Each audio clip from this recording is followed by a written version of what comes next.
Hi everyone, and welcome back for week 5. The topic for today's lecture is mostly going to be measures of variability, which describes how spread out the data in your sample or population is. But we'll also talk a little bit about statistical programs at the end.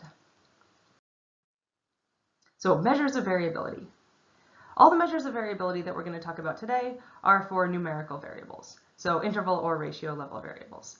And that will probably be pretty obvious since they all involve calculations, but just keep that in mind as we go forward. So let's say you want to know how spread out the data in your sample is. In other words, are most of the observations pretty similar to one another, or is there a pretty wide spread to them? One way to find out this answer is using the range. And the range is simply the difference between the highest and lowest scores in a distribution. It's quick because you're only looking at those two high and low scores, but it's very, very rough. And the downside is that it's very sensitive to extreme values, because whatever your largest value is going to be a huge part of determining the range. So I'm just going to go through a quick example of using the range and the downside, so we're going to switch over to the document camera.